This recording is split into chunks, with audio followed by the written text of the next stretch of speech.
vamos a dar inicio al siguiente módulo de nuestro congreso y hablamos de rehabilitación geriátrica. Voy a presentar la primera ponencia y se trata de rehabilitación cognitiva en el adulto mayor con COVID largo. Y tengo el honor de platicarles acerca de la doctora Ana Isabel García González. Ella es licenciada en médico cirujano, en medicina, y ella es especialista en medicina de rehabilitación por la Facultad de Medicina de la UNAM. Su sede fue en el Hospital General de México. Ella cuenta con alta especialidad en rehabilitación geriátrica por la Facultad de Medicina de la UNAM, con sede en el Instituto Nacional de Rehabilitación. Ella es maestrante en Ciencias de la Educación en el Instituto Educativo Universitario.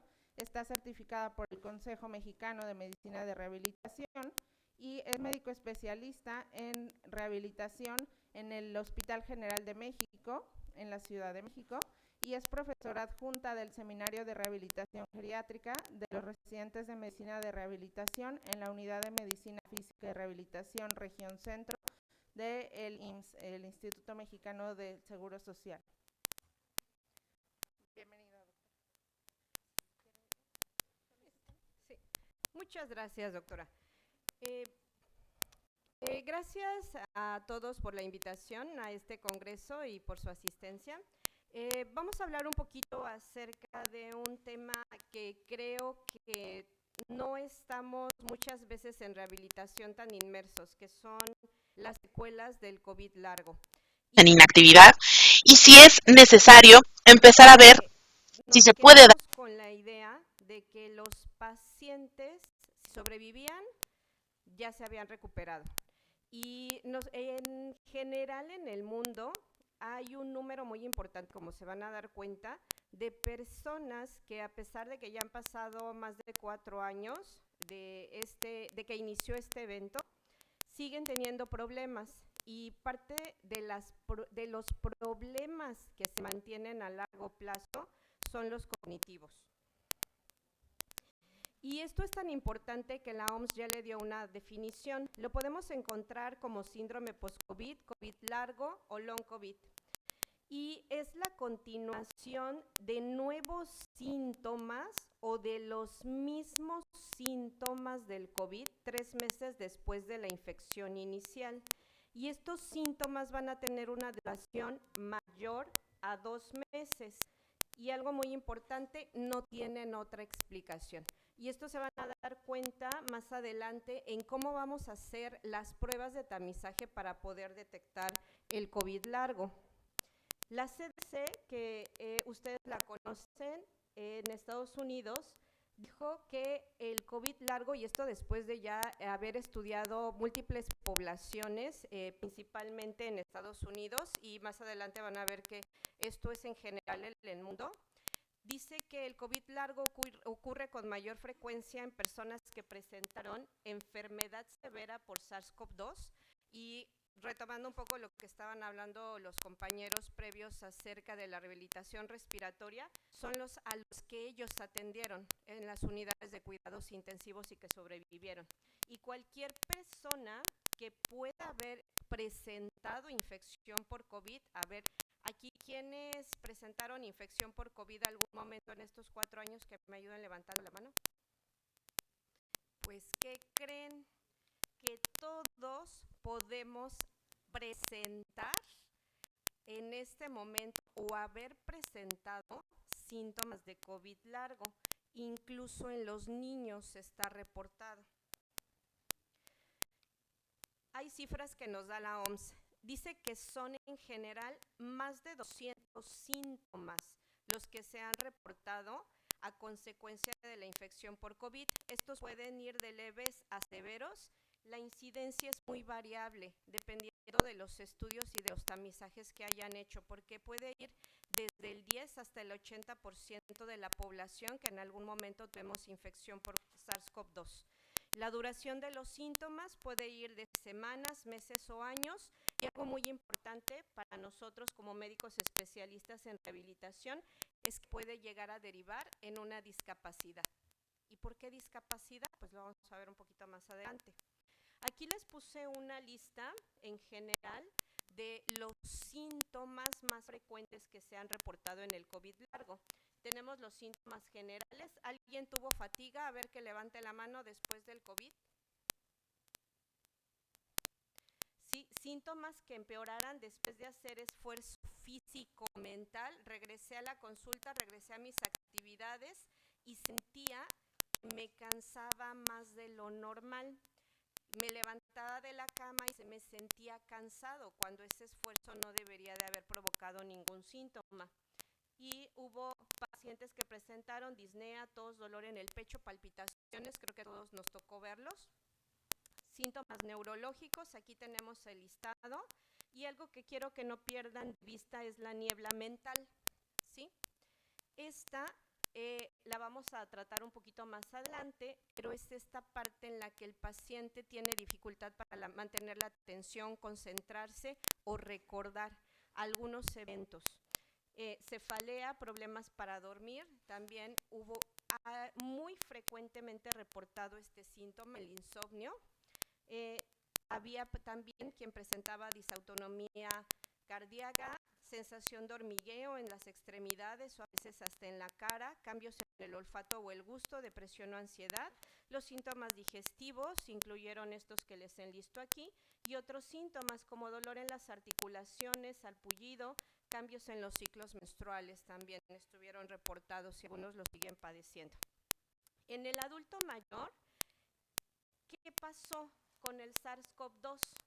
Bueno, los adultos mayores sabemos que por los cambios en su sistema inmunológico son diferentes. ¿Y a ellos qué les pasó? Tenían más riesgo de infección, mayor riesgo de mortalidad. La infección inicial era más severa y algo muy importante. En los adultos mayores, la detección del virus permanecía por más tiempo. ¿Qué nos dijeron al principio? Pues con que se aíslen un mes, después lo bajaron, no, ya con 2 semanas es suficiente, después a 5 días. Resulta que en el adulto mayor siempre estuvieron con mayor tiempo presentando pruebas de detección del virus. Desde un principio para ellos fue el doble que para una persona joven. ¿Qué es lo que pasaba con esto? Había mayor riesgo de mortalidad para esta población y un empeoramiento de los padecimientos previos. ¿Qué padecimientos? Principalmente los cardíacos, los pulmonares, los que ya tenían alteraciones cognitivas también empeoraron y hubo mayor deterioro de la funcionalidad física. Quien previamente no tenía necesidad de un auxiliar de la marcha o una silla de ruedas, pasó a ser usuario o a ser dependiente de oxígeno. A eso es a lo que nos referimos con un deterioro en la funcionalidad física. ¿Y qué factores de riesgo entonces existen en el adulto mayor a consecuencia del envejecimiento y para la presentación de la infección del SARS-CoV-2? La inmunosenescencia. La inmunosenescencia es parte de los cambios propios del envejecimiento en el sistema inmunológico del ser humano. Y es que vamos a tener alteraciones tanto en la inmunidad innata como en la inmunidad mediada por citocinas. ¿Qué pasa con la inmunidad innata? Hay una disminución de la actividad de los macrófagos. Los monocitos también se ven depletados en su calidad y en su función. Las células natural killers también tienen un empeoramiento en su funcionamiento. Hay menor reclutamiento de los linfocitos T. Al ser menos eficaz este reclutamiento de los linfocitos T, y hay menor calidad y cantidad de algunos anticuerpos, y las células T también ven alterada su función. Sin embargo, en el adulto mayor existe otra característica que se llama, le dicen, es como una inflamación geriátrica, porque existe también mayor cantidad de interleucina 2, interleucina 6, factor de necrosis tumoral alfa, y eso hace que el envejecimiento sea un estado proinflamatorio ya de por sí. pero estos son de mala calidad. Entonces, cuando llega una infección, este cuerpo que ya estaba previamente inflamado se va a inflamar más, pero no tiene la calidad para enfrentar esa infección. Entonces, esto es muy importante también en el SARS-CoV-2 porque nos explica por qué hubo mayor prevalencia de infección y de el virus se detectara en estas personas cuando estaban infectadas. ¿Qué es lo que va a pasar con esta inflamación que ya hay? Va a haber mayor prevalencia, incidencia de depresión, de cáncer, diabetes tipo 2, enfermedades cardiovasculares, enfermedades renales e hipertensión. Y bueno, lo que les comentaba entonces, entre el virus se infecta, todas las poblaciones van a tener reacciones diferentes, pero en el adulto mayor van a tener mayor riesgo de hospitalización, mayor riesgo de admisión a la unidad de cuidados intensivos, de mortalidad. El longer viral RNA shedding, que es lo que les comentaba, que hay mayor, se encontraron por mayores tiempos el virus presente en las secreciones de estas personas y también hubo mayor afectación en los lóbulos pulmonares a nivel pleural y también un engrosamiento de la pleura. Esto también nos explica el por qué en el adulto mayor podemos encontrar con mayor frecuencia esta parte del COVID largo, estas secuelas a nivel pulmonar. ¿Qué otras condiciones médicas asociadas están con el COVID largo y el adulto mayor? Que ya existiera una depresión previa, pero también se encontró que ellos presentaban con mayor frecuencia la niebla mental, que es la disminución de la velocidad de procesamiento, lo que les comentaba, les costaba trabajo realizar alguna acción, tener atención, memoria, estas funciones ejecutivas que es la planeación. Cuando yo me visto en la mañana, no tengo que planear qué voy a hacer primero, lo hago en automático. Las personas que tenían esta niebla post-COVID tenían que pensar y planear, ok, me tengo que levantar de la cama, me tengo que dirigir al baño. Cuando llego al baño, ¿qué es lo que tengo que hacer? Pues es que me tenía que lavar los dientes. ¿Y dónde dejé la pasta de dientes? Todo este procesamiento que nosotros hacemos en automática a una persona con niebla por COVID le cuesta trabajo realizarlo y ahí es un ejemplo de las funciones ejecutivas. Ansiedad, psicosis, trastorno obsesivo compulsivo, trastorno de estrés postraumático también fue muy frecuente en los primeros 2 años después de la infección por COVID, el deterioro cognitivo, alteraciones del sueño y nuevamente la fatiga. Y algo que también influyó en el COVID largo y creo que también mucho más en la población de adultos mayores, el aislamiento social. El que tuviera necesidad la sociedad de aislar a sus personas mayores para protegerlos, por supuesto que influyó en su salud mental y en la de todos. Y aquí, ¿qué es lo que ahora debemos de considerar nosotros también como médicos especialistas en rehabilitación? Si vamos a tener o no una mayor predisposición del desarrollo de enfermedad de Alzheimer en aquellos que tuvieron una infección por COVID. ¿Sí? No estoy diciendo que haya sido severa, sino que hayan tenido una infección por COVID, porque ya vimos que todos podemos tener esta predisposición. Hay un estudio grande que se hizo en Reino Unido, aproximadamente con 800,000 personas, y se dieron cuenta que cuando había persistencia de la infección por COVID, es decir, el long COVID, disminuía hasta 6 puntos el IQ. Si hubo un ingreso a la unidad de cuidados intensivos, menos de 9 puntos. Si nada más hubo el antecedente de infección, y nuevamente aquí repito, no si fue severa, si fue leve, si fue moderada, con haber tenido la infección en comparación con quienes no la tuvieron, disminuyeron 3 puntos su IQ. Y con aquellos que se reinfectaron, aquí la mala noticia, disminuyó 2 puntos más el IQ. ¿Sí? Entonces, en cualquier momento que yo me pueda infectar, puede ocurrir esto. ¿Sí? Entonces, ahora tenemos que dirigir nuestra investigación hacia acá, hacia esta población que ya tuvo la infección y si tuvo alguno de estos además, tiene mayor predisposición o no de desarrollar una demencia. ¿Y por qué? Porque aún no sabemos exactamente qué es lo que provoca estas alteraciones cognitivas, pero se han encontrado hallazgos muy importantes. Resulta que las neuronas que están sanas, cuando llega el COVID, lo que ocurre es que empiezan a hacer conexiones, pero no entre ellas mismas, sino con la neuroglia. Y la neuroglia nosotros sabemos que es un tejido de soporte, entonces hay mayor lentitud en la propagación de la información. Existe también mayor inflamación por parte de esa neuroglia.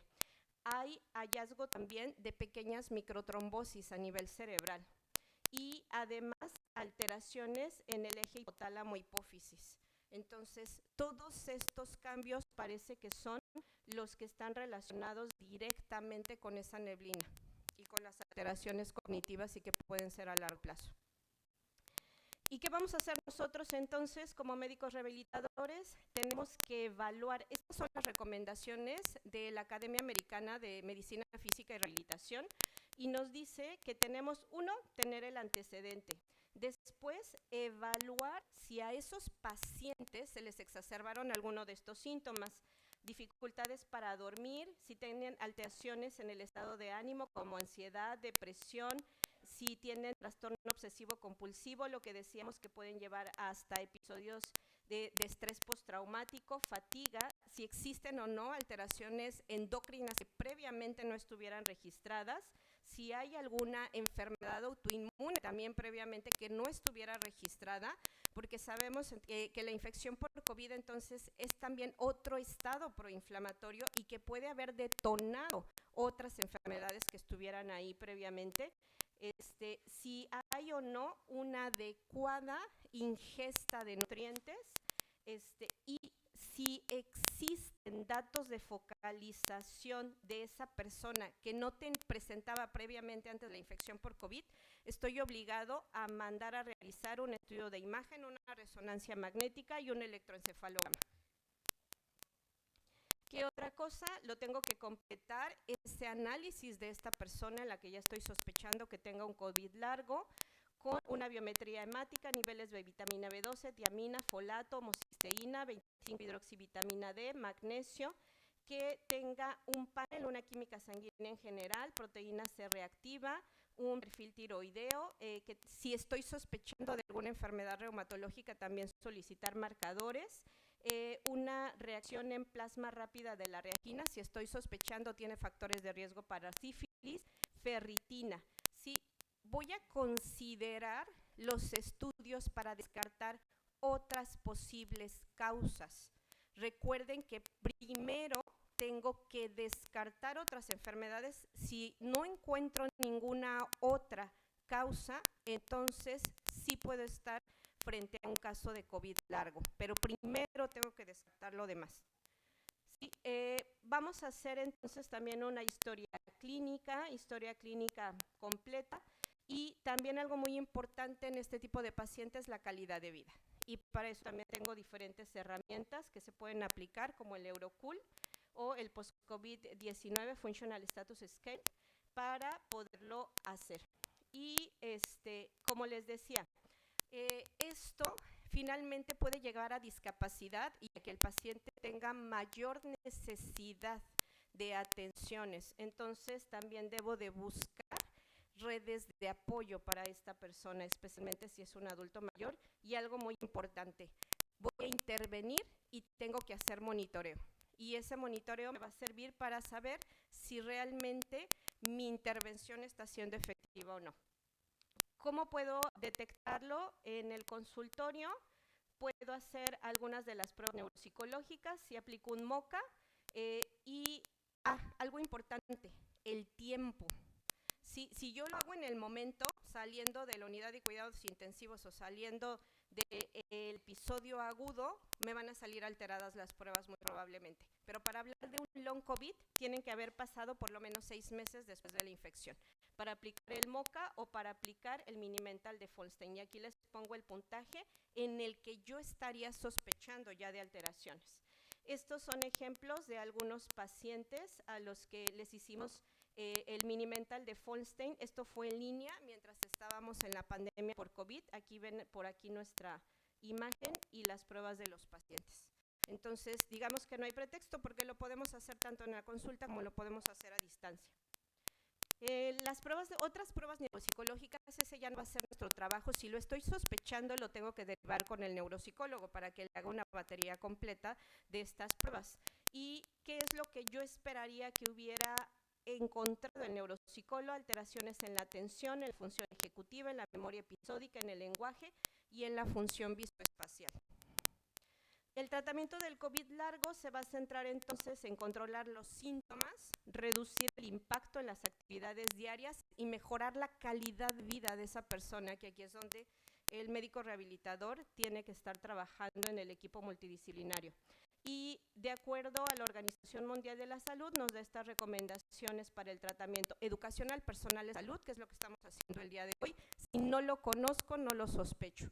Si no sé de él, ¿cómo voy a hacer el diagnóstico y lo voy a atender? Ejercicios cognitivos y productos de asistencia o modificaciones ambientales para aquellos que ya tienen estos problemas cognitivos. En cuanto a los ejercicios cognitivos, puedo empezar desde casa, haciendo jardinería dentro de casa, el uso de rompecabezas, ejercicios de escritura, ejercicios de lectura. Algo también muy importante, que el paciente sea escuchado y que se le esté dando atención a sus recuerdos. Nos aconsejan que hablemos con ellos acerca de sus recuerdos del pasado, los recuerdos de ese día. Esto es algo muy importante. Incluso hasta el cocinar puede ser una ayuda para estos adultos que con estos problemas, porque aquí estamos hablando de atención, concentración, memoria, planeación, funciones ejecutivas al realizar una tarea así. En cuanto a las herramientas compensatorias, aquí podemos utilizar la tecnología, podemos utilizar botones que nos ayuden a solicitar ayuda, podemos utilizar también la tecnología con ejercicios cognitivos que pueden ser a través de una pantalla, obviamente dirigidos por un especialista, que es un neuropsicólogo. Aquí tenemos los smartwatch que también nos pueden ayudar para recordatorio de medicamentos. También otro tipo de ejercicios que se puedan hacer en la pantalla, podemos utilizar música, la realidad virtual, y tenemos a la mano todos un teléfono inteligente. En este teléfono inteligente también ya hay diversas aplicaciones que se pueden utilizar para la población adulto mayor con problemas cognitivos. Y los cambios en el estilo de vida, que también son muy importantes. Aquí la actividad física y el ejercicio es primordial. Dentro de los ejercicios que sean, el tipo de ejercicio que se ha encontrado que tiene mayor relevancia, aparentemente de acuerdo a investigaciones en grandes poblaciones a nivel cognitivo, es el ejercicio aeróbico, pero no hay que olvidar el ejercicio de fuerza. Una nutrición balanceada y evitar el exceso de azúcares. Muy importante la actividad social. Aquí nuevamente las redes de apoyo, el acompañamiento, las casas de día, la calidad de sueño. Alguien que no duerme bien va a tener alteraciones en la memoria, ¿sí? Y disminuir o evitar el consumo de tabaco y alcohol. En cuanto a los medicamentos, existen, estos son los registros de estos estudios que están en este momento corriéndose a lo largo del mundo. Están hablando acerca de donepezilo, famotidina, vortioxetina, temelimab e incluso la atorvastatina. Sin embargo, hasta el momento no existe ningún fármaco aprobado específicamente para el tratamiento del COVID largo. La prevención, la vacunación sigue siendo nuestra principal herramienta y disminuye el riesgo de COVID severo, que ya vimos es el que me va a disminuir todavía más las funciones cognitivas. Y pues les agradezco mucho el día de hoy por su atención. Muchas gracias, doctora, por su ponencia, y le entregamos un pequeño presente por parte de los coordinadores.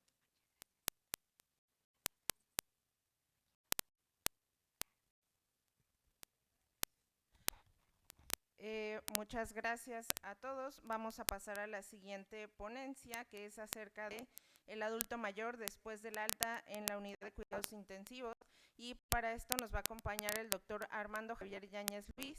Él es médico cirujano militar, en la Escuela Médico Militar es donde estudió, de la Universidad del Ejército y Fuerza Aérea Mexicanos.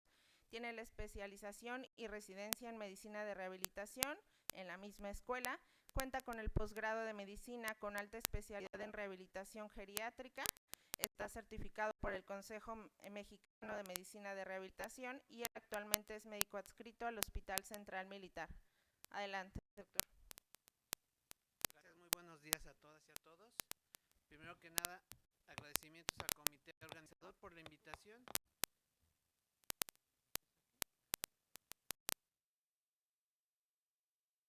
También mando un saludo a mis colaboradores. Empezar con la plática. Es una plática breve, unos objetivos muy específicos. Vamos a revisar qué pasa con el adulto mayor y cómo se lleva con la terapia intensiva y las indicaciones una vez que son egresados de esta unidad de cuidados. Vamos a correr este video para que entendamos la importancia de estos cuidados en terapia intensiva para el adulto mayor. ¿Dónde corre? Y al cuidado del paciente grave y agudo. Este video es ilustrativo, pero la idea de darles a conocer este movimiento que se lleva a cabo en la terapia intensiva es que para el adulto mayor, dadas sus condiciones propias del envejecimiento, los cambios fisiológicos propios del envejecimiento y sus pocas reservas fisiológicas, resultan muy agresivos. Es un ambiente muy hostil para este tipo de pacientes, por lo que realmente nos dejan en una condición vulnerable, ya de el puro hecho del aislamiento, el evento traumático o infeccioso, los procedimientos, todas las sondas o dispositivos que les pueden llegar a colocar, que son tipo agresión para el cuerpo, ya les disminuye toda su capacidad y su reserva fisiológica aún más. Entonces son procedimientos realmente agresivos para el adulto mayor. Algo está pasando, pero solo es ilustrativo y darnos una idea de qué pasa en la terapia intensiva. Vamos a avanzar.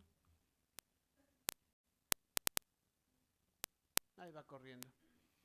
Entonces, más si tomamos en cuenta que algunas estancias llegan a ser prolongadas, de 5, 10, 15 días. Tan solo vemos cómo los mueven, cómo los manejan. A veces, por más que se intente hacerlo con cuidado, resulta ya muy difícil para los adultos mayores. Los horarios, las máquinas sonando, las temperaturas propias de los aparatos que están alrededor, otros dispositivos. Entonces realmente es un ambiente muy pesado para el adulto mayor.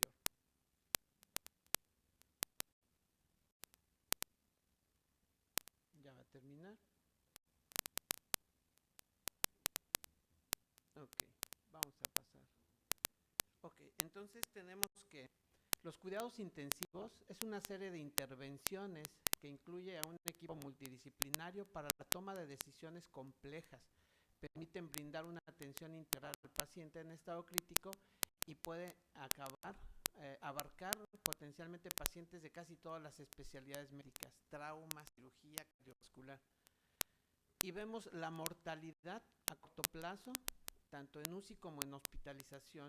Vemos que a corto plazo es un 13% y de hospitalización un 31%, a mediano plazo 9% y 47%, y vean cómo se aumenta significativamente a largo plazo, 12 meses, tanto en la terapia intensiva como a su alta de la terapia intensiva.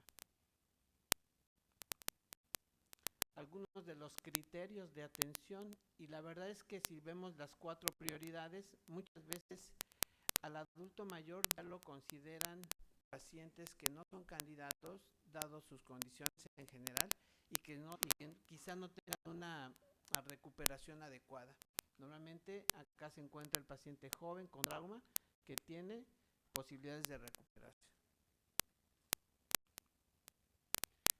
Esta diapositiva nos ilustra algunas de las entidades nosológicas, nos lo mostraba la doctora Anita en su plática de hace unos días, y son todos ejemplos de enfermedades donde el adulto mayor queda ya en pocas posibilidades de integrarlo a un programa de activación física y ejercicios. Y si nos damos cuenta, pues son casi todas las indicaciones de terapia intensiva. Entonces realmente no son candidatos a programas como tal de ejercicios. ¿Qué tenemos que hacer? Siempre una adecuada valoración de nuestro paciente por medio de la valoración geriátrica integral. Vamos a abarcar 4 aspectos: clínico, funcional, mental y social. Es una valoración multidimensional, prácticamente holística, que es la que nos va a dar la lista de prioridades y también necesidades para cubrirlas en nuestros pacientes. Todo esto, y muy en particular en el adulto mayor, ¿por qué hacemos esto?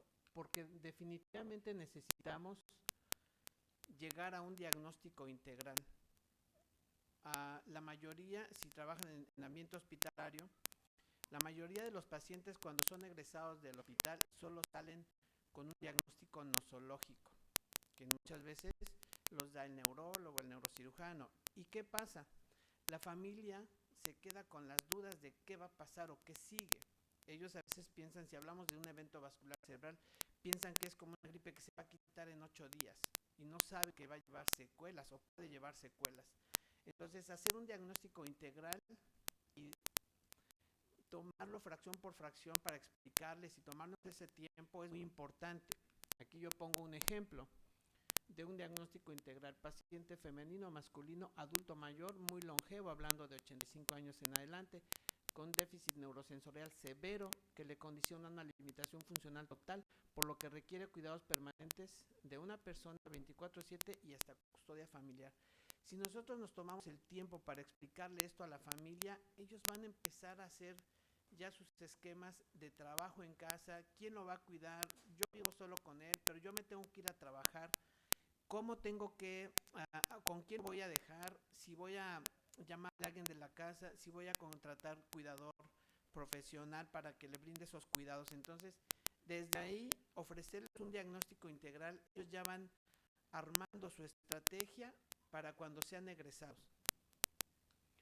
La mayoría de los pacientes son de la terapia intensiva son egresados a una terapia intermedia o a una sala de hospitalización. Cuanto y más importante es llevar estos cuidados. Entonces, si ya hablamos que tienen pocas posibilidades de un programa de rehabilitación como tal, entonces, ¿qué les vamos a ofrecer a esos adultos mayores? Bueno, estando en sala intermedia o de cuidados intermedios o en sala de hospitalización, recuerden que, y no me lo van a dejar mentir, pero la mayoría de los médicos que se desempeñan en ambiente hospitalario recordará que para una sala de 40 enfermos hay 2 enfermeras, un turno de enfermería de 2. Entonces, es bien importante empezar a tomar acciones. Si tienen los familiares su visita, empezarlos a capacitar con actividades tan sencillas como las siguientes: cuidados generales de la piel, un aseo adecuado, lubricación, sobre todo la zona del pañal o la zona perianal, donde va a haber muchas bacterias, el primer sitio de úlceras por presión. Cambios de posición cada 2 horas, ahí nos podemos guiar con el reloj de cambios de posición, normalmente de cúbito supino, ventral, laterales. Evitar puntos de presión por medio de colchones, de presión alterna, saleas. Por supuesto que la movilidad y los cambios de posición es lo más importante.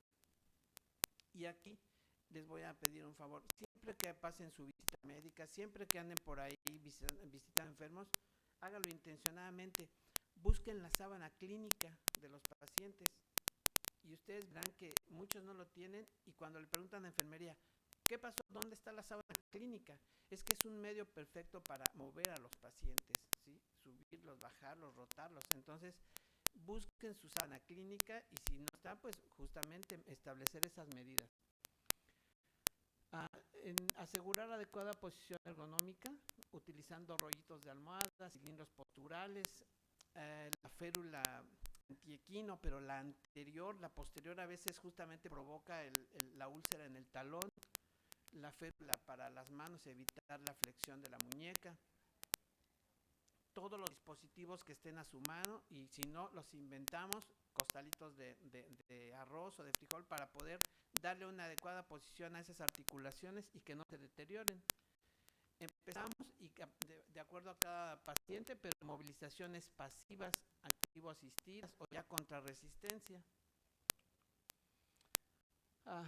Estimulación sensorial múltiple, regresarle sus auxiliares. Muchas veces en ambiente hospitalario quitamos lentes auditivos, placa dental, entonces hasta donde sea posible regresárselos, ¿sí? La estimulación propioceptiva, las 4 extremidades. Dentro de las movilizaciones está propiamente esos jaloncitos, esas partes que vamos a manejar de las extremidades. En algunos casos se llega a utilizar la mesa inclinadora, sentar en la orilla de la cama, en compañía de una persona preferentemente, fuera de cama, en sillón, y si la condición lo permite, estimular la bipedestación en compañía de persona, igual de manera progresiva, andadera, bastón, y después irlos progresando. Otra de las indicaciones muy importantes, la terapia ocupacional, con todo lo que ya sabemos, mejorar las actividades básicas de la vida diaria, desde acercarle su cepillo de dientes, que se empiecen a asear y todo.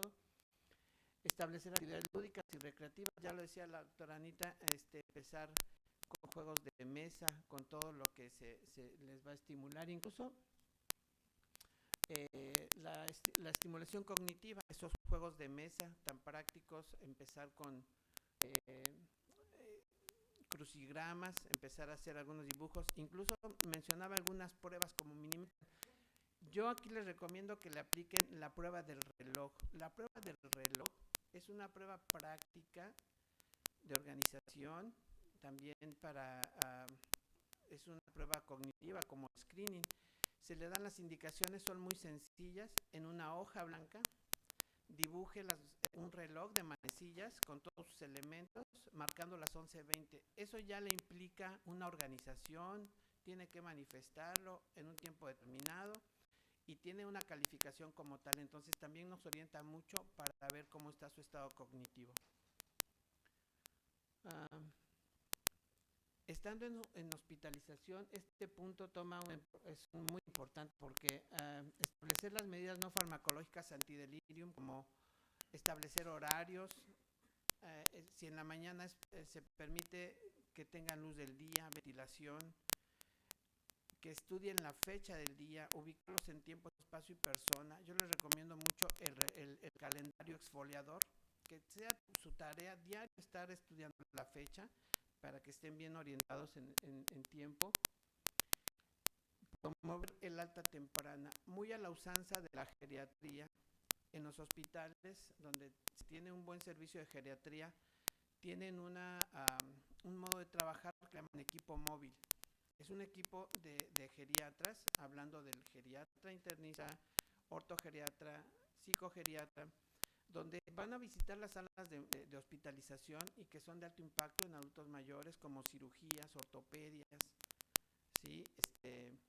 Medicina interna, y entonces de forma proactiva se detecta a esos adultos mayores que tienen alto riesgo de irse complicando, haciendo síndromes geriátricos, para empezar con sus actividades de manera temprana y evitar las complicaciones. Muchas veces van pidiendo la interconsulta a la semana, a los 15 días, ¿no? Entonces el tiempo ya se nos vino encima. Capacitación y enseñanza a paciente y cuidador. Lo comentábamos hace un momento. Cuando los pacientes van a ser egresados de hospital y que se llevan tantas dudas, ¿no? Es donde es la importancia de esta enseñanza y capacitación. Los cuidados básicos, cómo moverlos, su aseo, su alimentación, su medicación, establecerles rutinas, ¿sí? Para que no se pierdan, incluso los familiares no hayan cómo acomodarse si salen, si tienen que ir a trabajar. Y es bien importante porque si no se van olvidando tareas, van perdiendo capacidades. Y si una forma de evaluar tenemos a un adulto mayor es en su estado de aliño, ya sea en hospitalización o si van por la consulta externa, ¿sí? Ustedes no tienen mucho que preguntarle a los pacientes cómo le está yendo en casa, solo vemos su estado de aliño. Incluso es una pregunta que no está en las escalas de valoración ni mucho menos, pero si ustedes tratan de separar un poquito a paciente y familiar y le preguntan a cada quien cada cuándo se baña, o sea, al paciente y a la familia, ahí nos damos cuenta realmente cómo están esos cuidados. El paciente va a decir cada semana, literal.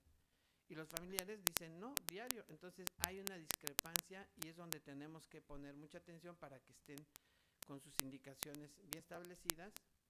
Y creo que el ingrediente principal de todo esto es la empatía. Si nosotros nos ponemos en lugar de los pacientes y sabemos que lo que a mí me gusta y yo necesito, él también, pues creo que se nos abre un poco el panorama, porque uno necesita temprano su baño, su cambio de ropa, una ropa cómoda, calientita, su alimentación, su medicación, actividades ligeras, paseo quizá, caminata, ¿sí?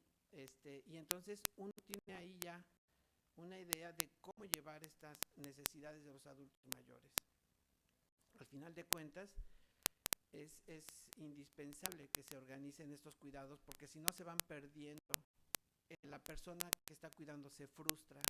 Y recuerden que un cuidador cansado, fatigado, frustrado, pues es un cuidador maltratador, ¿sí? Te acabo de bañar y ya te ensuciaste, ahora te toca agua fría. Entonces tenemos que evitar todo eso y realmente que se lleven una buena capacitación los familiares a casa para que brinden esos cuidados de manera correcta y muy sensible a las necesidades del adulto mayor.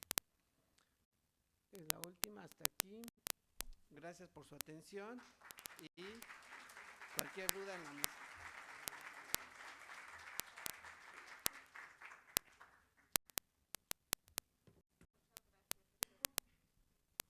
Agradecemos al doctor Yáñez por su excelente ponencia y le entregamos su presente por parte del comité organizador.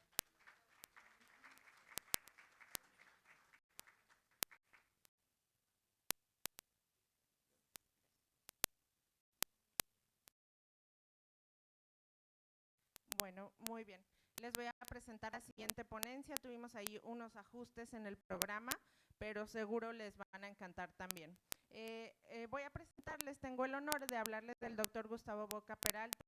Él nos va a hablar acerca del tema de cómo interpretar en el programa de rehabilitación las evaluaciones funcionales y clínicas en el paciente con artritis reumatoide. El doctor Boca es médico especialista en medicina física y rehabilitación. Él es fundador de la carrera de terapia física de la Universidad Católica de Santiago de Guayaquil. Él es creador del programa de rehabilitación basada en la comunidad en la Universidad de Guayaquil y Católica de Ecuador.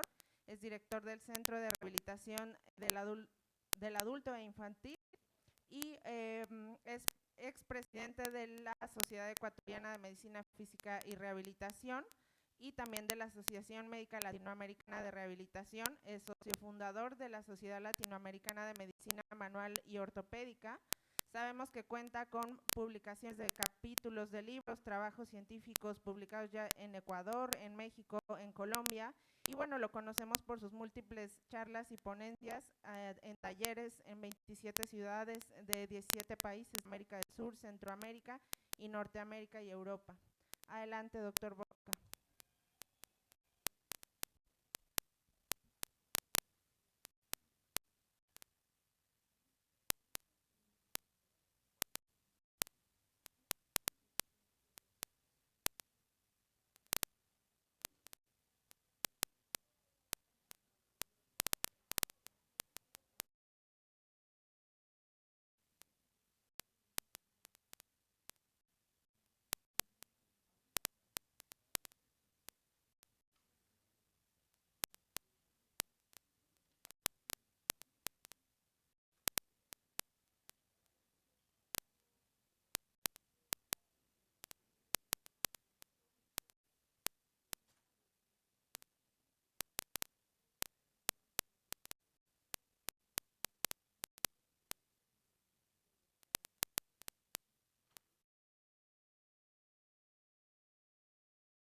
Hola, bueno, muchas gracias.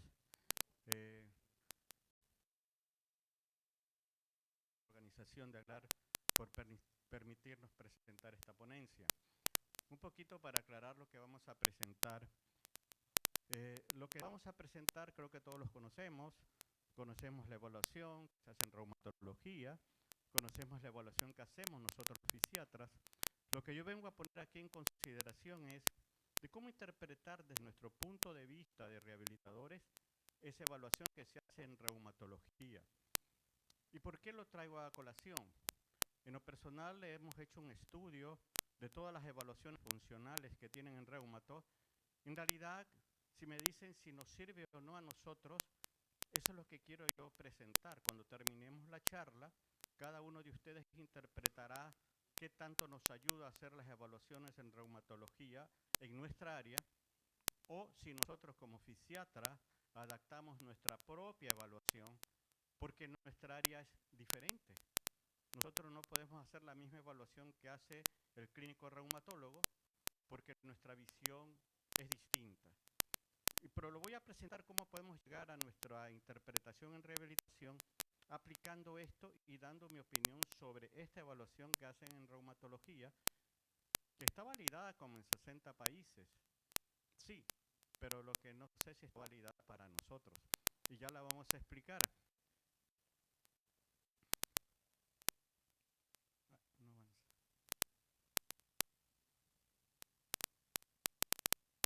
¿Por qué no avanza?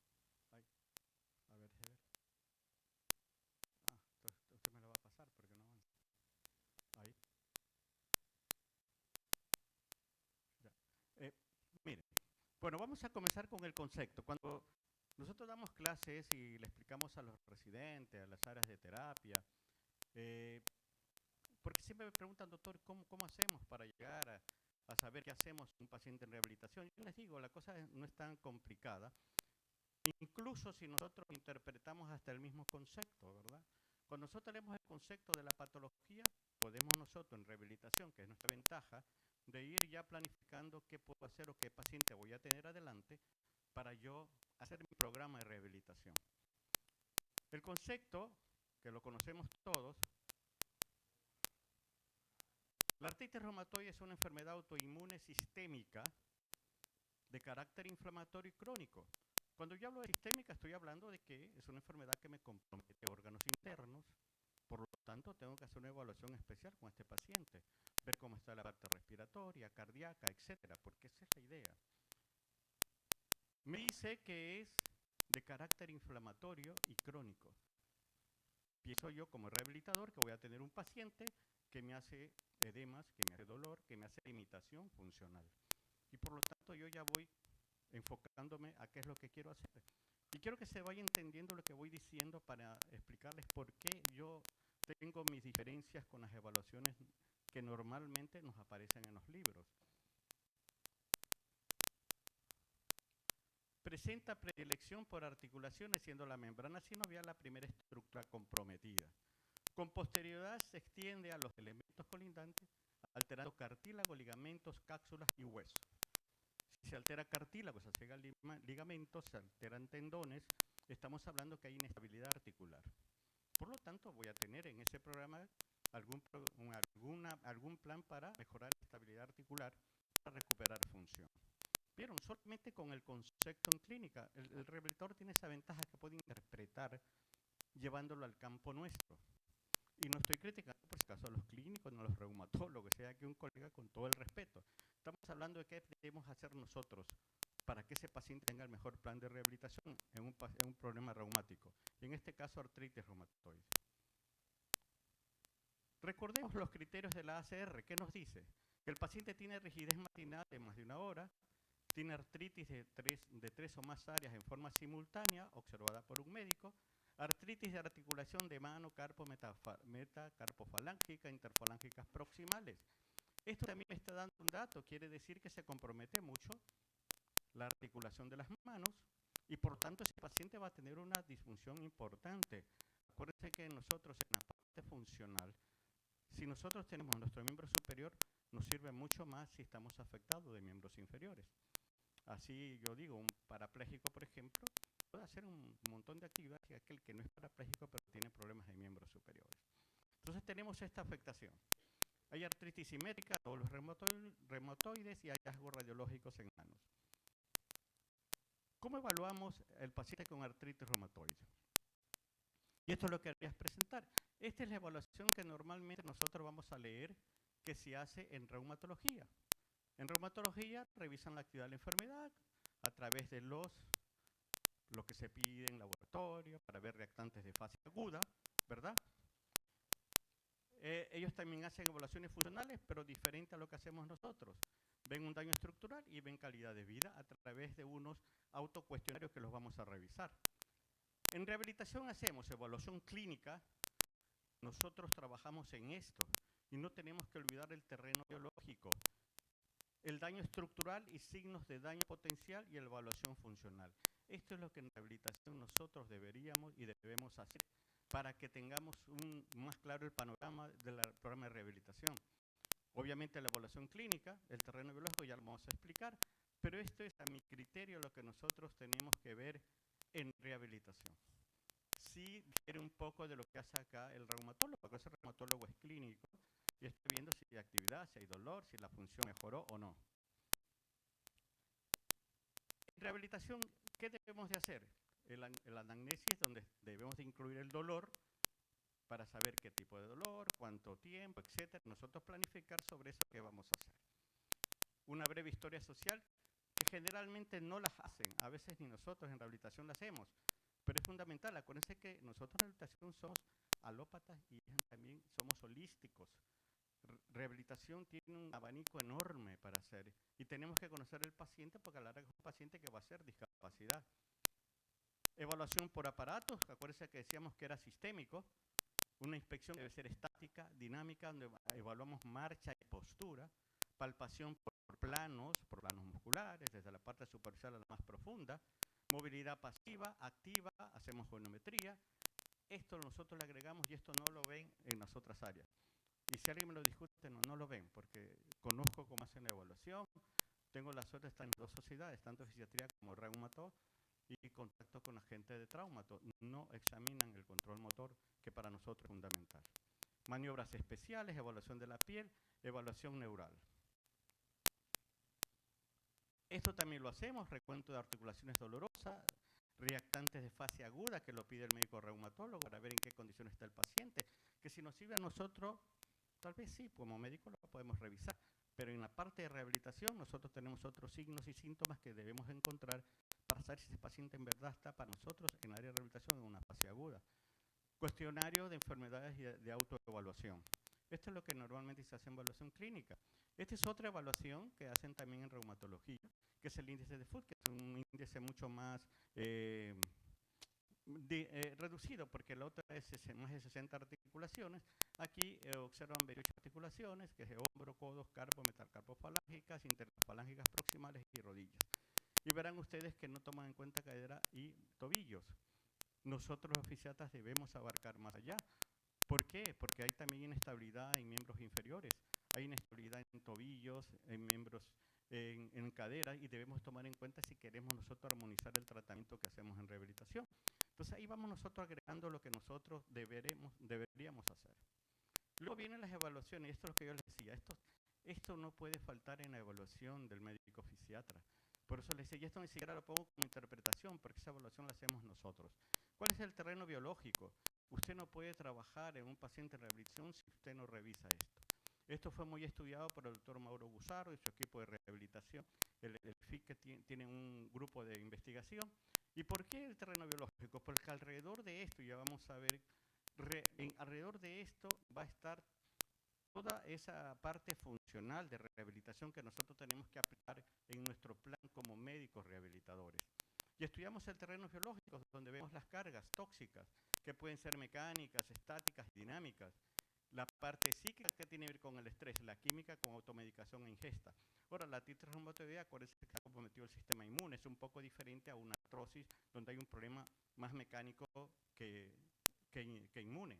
Pero tenemos que tener esto. Si nosotros no conocemos el terreno biológico en un paciente, difícilmente vamos a enfocar bien el programa de rehabilitación. Y esto apréndanlo para todo, porque especialmente en los pacientes con enfermedades crónicas.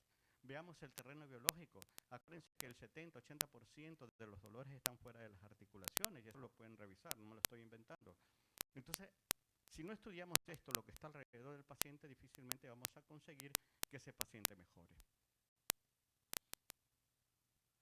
Y esto es importante, signos de daño potencial y signos de daño estructural. ¿Por qué lo traigo a colación? Porque para nosotros es importante estar aquí, ¿sí? Cuando ya llega esto, pues ya nuestro programa cambia, ¿no? Tenemos que ver cómo hacemos adaptaciones en terapia ocupacional, asistencias. El médico rehabilitador debe estar acá, en los signos de daño potencial, cuando todavía en las placas radiológicas o todavía no me aparece un daño estructural. Y eso lo podemos saber nosotros. Si hacemos el estudio del terreno biológico que les estoy diciendo, nuestra proyección en rehabilitación va a ser con mucho mejores resultados. Capaz que una artritis, una espondilitis anquilosante no vamos a detener la evolución, pero sí podemos preparar el terreno mejor para que ese paciente evolucione de mejor manera. La capacidad funcional y deficiencia, y esto es un poco lo que yo quería traer a la colación. Hay exámenes específicos como el HAQ, el IMS2, los genéricos que es el SF36, la clasificación funcional que hacen en AR y el índice de Bartel. Este es el conjunto de exámenes que tenemos para ver la capacidad funcional. Hay una serie de exámenes que van a encontrar, si ustedes revisan distintos autores, especialmente en reumatología, cambia mucho las evaluaciones. Pero esto lo vamos a analizar para que ustedes deduzcan lo que yo estoy comentando y comenté al principio, de cómo en verdad a mí me sirve, porque esto ustedes lo van a ver. El HAQ está en casi en todos los exámenes y todos los trabajos científicos o de estudio que hacen en reumatología. Está validado por 60 países, ¿no? Y con ellos, según los estudios en reumatología, pueden pronosticar discapacidad a largo plazo, a corto plazo. Y en eso lo difiero, y no es que sea un genio, que estoy encima de la validación que hacen, no. Lo que pasa es que nuestra visión es diferente. Y ya vamos a ver por qué cuando hacemos la evaluación, por ejemplo, del HAQ. Y cuando en la parte clínica le dan de alta al paciente, le dicen, no, el HAQ salió muy bien, no hay nada, ya está de alta. La medicina, el biológico, el antiinflamatorio dio resultados. Pero vamos a ver qué es lo que pasa en verdad. ¿Qué es el HAQ? El HAQ es un cuestionario autoaplicado de 20 ítems que evalúa el grado de dificultad física autopercibida al realizar 20 actividades. 8 de vida diaria, agrupadas en 8 áreas, que es vestirse, asearse, levantarse, comer, caminar, pasear, higiene personal, alcanzar prevención, etc. Cuando uno lee esto, aparentemente dice, no, pero entonces ahí está todo lo que nosotros evaluamos. Sí, esto es un autocuestionario donde el paciente llena la evaluación. Y el rehabilitador no puede contentarse con esto. ¿Lo podemos interpretar? Sí. Vamos a ver cómo lo podríamos interpretar. Bueno, este es el cuestionario, ¿verdad? Le preguntan al paciente y él va señalando de acuerdo a cómo está en esa semana, sin ninguna molestia, con dificultad, o no puedo hacer tal actividad. Y aquí es donde viene la interrogante y lo que hemos estudiado y revisado, decir, bueno, en verdad nos sirve a nosotros. Vamos a suponer que tenemos un paciente que nos responde todo acá, en cero, sin ninguna dificultad o nos pone con alguna dificultad. Eso es lo que en el papel nos entrega. Si nosotros como rehabilitadores no examinamos a ese paciente, vamos a pasar por alto muchísimas condiciones que todavía no nos dan la indicación para que ese paciente esté de alta o decir que está recuperado. Por ejemplo, vamos a poner un ejemplo. Le preguntan al paciente, por aquí, alcanzar y bajar algo que pese 5 libras de una altura sobre su cabeza. Esa es la pregunta. Y resulta que el paciente dice sí, sin dificultad. Y cuando uno lo examina, resulta que cuando hace el gesto motor, no lo hace bien. Y para él sin dificultad es decir, yo lo cojo, bajo el paquete y ya está. Pero puede ser que lo haga así, que esté compensando en un hombro, que esté compensando otra articulación. Y pregunto, ¿para nosotros los rehabilitadores está bien? No, ya no sería eso porque no estamos haciendo recuperación funcional. Y nuestro fondo, nuestro proyecto, nuestra función es ir al área funcional. Vamos a ver otro por aquí, dice, puede hacer sus compras, esto es una cosa que no cuadra. Alguien dice sí, no le dijo cómo fue, a dónde fue, cómo subió, cómo bajó. A eso es lo que voy, no estoy hablando del que nos sirva, nos orienta, sí. pero no nos sirve para tener y decirle a nosotros al paciente, su HQ salió perfecto, está muy bien, váyase, no pasa nada. Y el paciente sale con esto, pero salió con el HQ en 0. Entonces, eso es lo que yo quería poder aclarar en estas charlas. Les voy a explicar, por ejemplo, cómo podríamos interpretarlo. ¿Cómo nos serviría a nosotros? Voy a dar un ejemplo. Aquí dice levantarse. La última semana ha sido usted capaz de vestirse solo, incluyendo abrocharse los botones, quitarse los cordones de los zapatos, enjabonarse la cabeza. Aquí el paciente contesta como él se siente. Nosotros en la rehabilitación nos sirve por ahí que nos ponga aquí, acá o acá o acá. No nos ayuda mucho, pero sí nos ayuda a interpretar que si me dice con alguna dificultad, tal vez yo puedo presumir qué músculos están interviniendo y qué articulaciones están tomándose. Puedo decir que aquí sea miembro superior, hombro, codo, muñeca y manos, por lo que el movimiento que está haciendo. Si hablo de músculos, sería el supraespinoso, el infra, el redondo, el subescapular, etc. Es decir, esta interpretación como fisiatra yo sí la puedo hacer y aún así todavía no me sirve si no examino lo demás, ¿sí? Yo que quede claro lo que estoy tratando de explicar. Porque así yo la puedo interpretar como fisiatra, ¿sí? La voy viendo estructuralmente, qué músculo está comprometido, qué articulación está comprometida. Especialmente en AR está comprometido más miembro superior. Pero así lo puedo interpretar yo y voy llevando mi plan a un objetivo en rehabilitación. Voy a pasar esto un poco más rápido porque es casi lo mismo. Aquí es lo mismo, o sea, aquí me dice el paciente, el área de comer, le preguntan, ¿puede cortar un filete de carne? Responde sin dificultad, etc. Abrir un cartón de leche, servirse la bebida. Yo asumo que está comprometido miembro superior, hombro, codo y muñeca como rehabilitador y que estos músculos están implicados. Y asumo que si aquí hay dificultad, tengo un problema de actividad que puedo yo programar, agregar, por ejemplo, terapia ocupacional o algún programa de reeducación. Pero esa es la interpretación que nosotros debemos hacer, porque si no nos va a llegar el cuestionario, como les dije, con números fríos, donde nosotros no vamos a saber en verdad cómo está ese paciente. Vamos a avanzar esto porque es lo mismo, ¿no? Esta es otra escala, la escala de medición de impacto de la artritis. Esta es una escala que está en la gran mayoría de los trabajos de investigación, en los trabajos que usan en reumatología, para determinar si un X producto farmacológico, biológico, antiinflamatorio, analgésico dio resultados o no. ¿Qué nos indica este instrumento? Es un instrumento que valora las dimensiones físicas, psíquicas y sociales que mueven 9 dominios: movilidad, actividad física, actividades de la vida diaria, destreza, actividades en el hogar, dolor, actividad social, depresión y ansiedad. Si yo leo esto también diría, doctor, pero ahí está, ¿por qué? ¿Cuál es el cuestionamiento? No es cuestionamiento, es lo que nosotros hacemos con la información.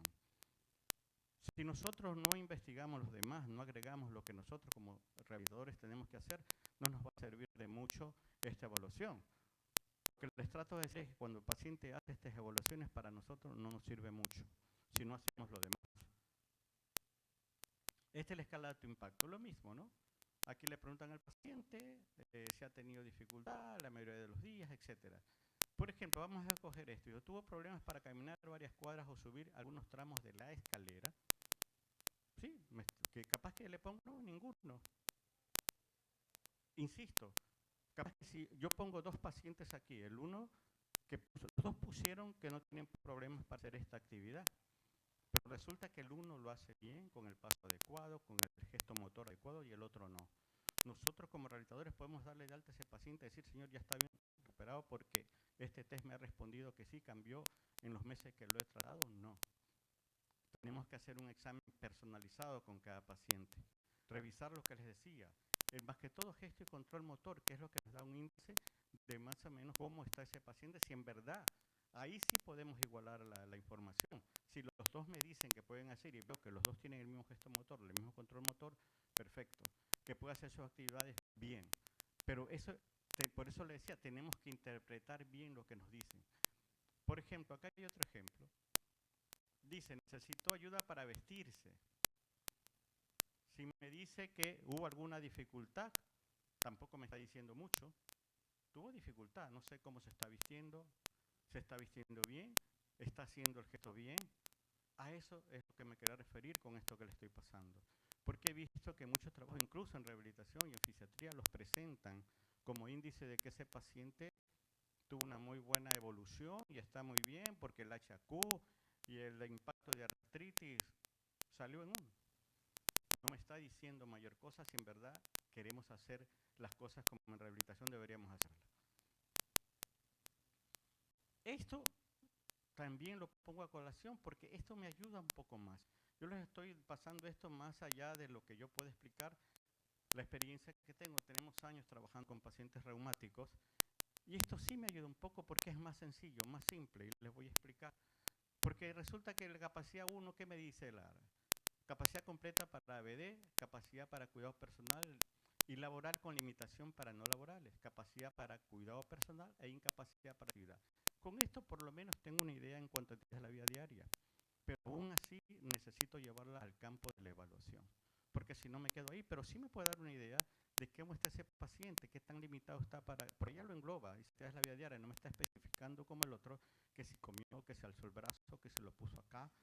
Hay cosas que se quedan, todos los estudios anteriores tienen un techo donde ya no puede usted hacer otra evaluación mayor.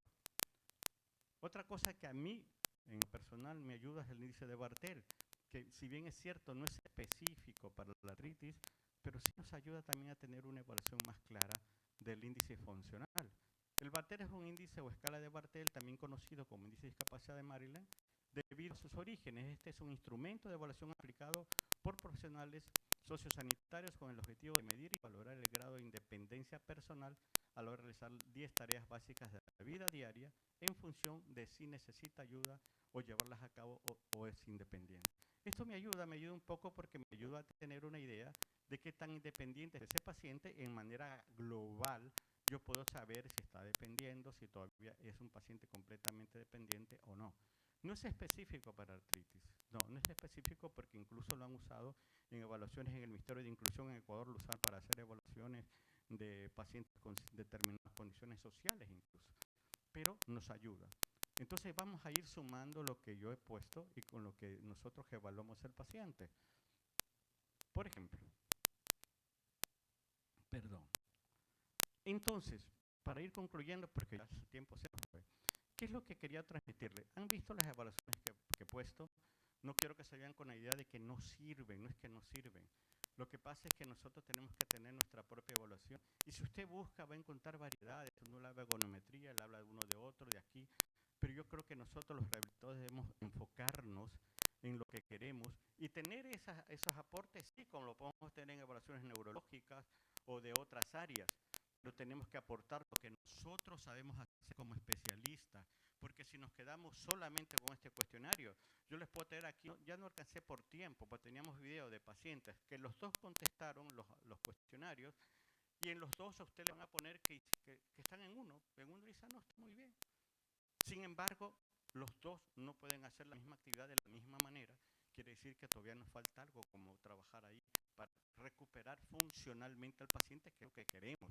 Porque si no hacemos diferencia, y ese es el problema, pues estamos los fisiatras reclamando, pero no, tenemos que hacer la diferencia. ¿Qué es lo que hacemos nosotros diferente al otro especialista? Insisto, entonces ya ustedes sacarán aquí la conclusión, yo ya estoy terminando, sacarán la conclusión de en verdad si qué tanto me sirve esto y qué es lo que yo puedo agregar para que en verdad eso se acople a lo que yo hago como rehabilitador. Que a veces me dicen que falta tiempo, sí, a todos nos falta tiempo, especialmente en espacios públicos, hospitales públicos, donde no nos dan mucho tiempo, pero depende de nosotros, cómo hagamos las cosas si queremos hacer la diferencia. Y esa era un poco la intención de esta charla. Entonces, ¿qué he sacado yo como conclusión a lo que tenemos la charla? En la evaluación hacemos la historia clínica, edema, dolor, compromiso en manos y muñecas.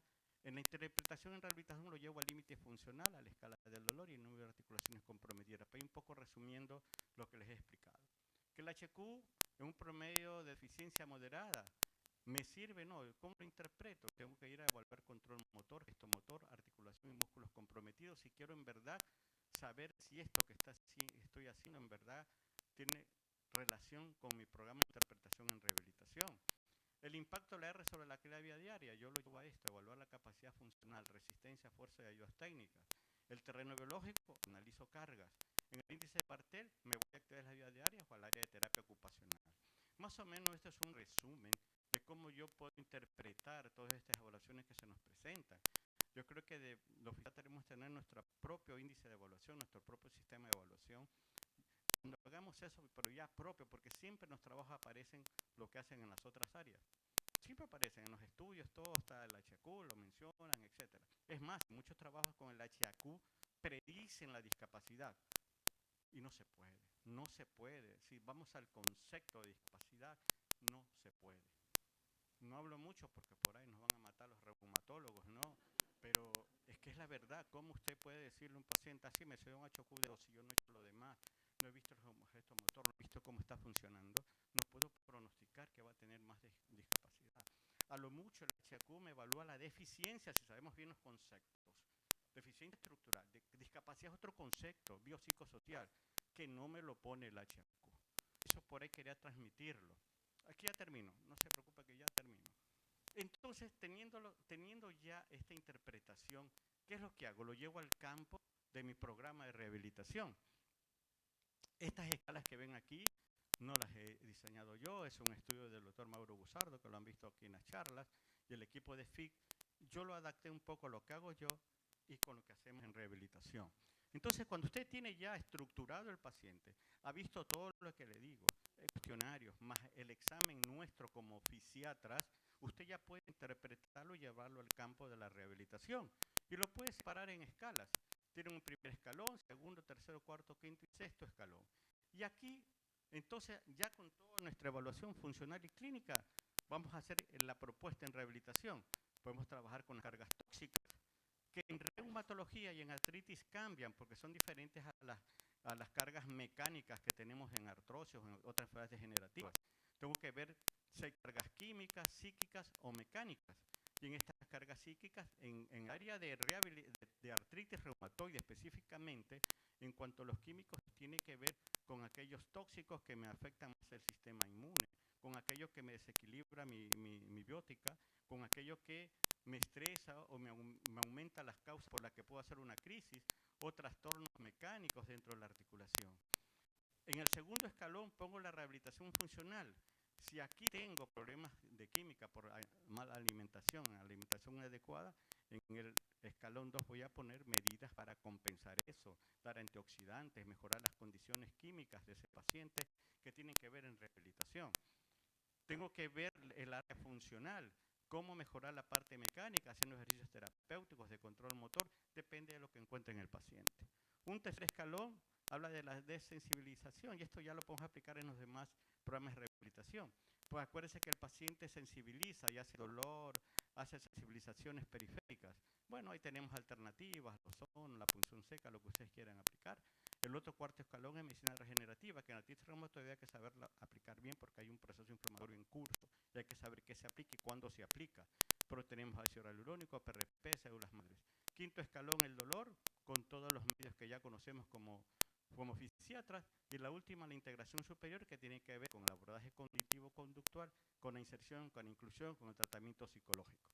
Más o menos aquí nosotros llegamos cuando hacemos la evaluación que yo les acabo de plantear, en las condiciones que estoy defendiendo desde mi punto de vista. Pueden tener su punto de vista que ustedes crean como fisiatras, pero creo que es lo más acertado para llevar en verdad al paciente una recuperación funcional. En conclusión, ¿cómo interpretamos las evaluaciones en pacientes con artritis? Llevando la historia clínica al campo funcional. En el HAQ agregando la evaluación de control motor y gesto articular. En el impacto artritis reumatoide analizando la actividad funcional sobre la que tenemos que trabajar. Y agregando como complemento la calificación funcional de la ARA y el índice de Bartel. Bueno, muchas gracias, espero que haya servido. Cualquier cosa estoy a disposición para contestarles. Gracias. Muchas gracias, doctor, por su excelente ponencia. Bueno, a continuación retomamos nuestro programa. Les voy a platicar acerca de la doctora Stephanie Medina Servín. Ella pues tuvo dificultades de último momento para viajar hacia acá, entonces la charla que ella nos preparó va a ser grabada. Ella nos habla acerca de rehabilitación en fractura de cadera por fragilidad. Y bueno, la doctora Medina es médico cirujano de la Escuela de Medicina de la Universidad Panamericana. Ella cuenta con la especialidad en medicina de rehabilitación y la alta especialidad en rehabilitación geriátrica, por el Instituto Nacional de Rehabilitación Luis Guillermo Ibarra Ibarra. Ella actualmente es directora general del Instituto Mexiquense para la Discapacidad. Es socia y vocal del Comité Científico de la Mesa Directiva del Colegio de Medicina de Rehabilitación del Estado de México. Es socia de la Asociación Mexicana de Gerontología y Geriatría, socia del Colegio Mexicano de Medicina de Electrodiagnóstico, Medicina Física y Rehabilitación, y es ponente de congresos nacionales e internacionales, simposios, talleres y conferencias en material de rehabilitación y discapacidad.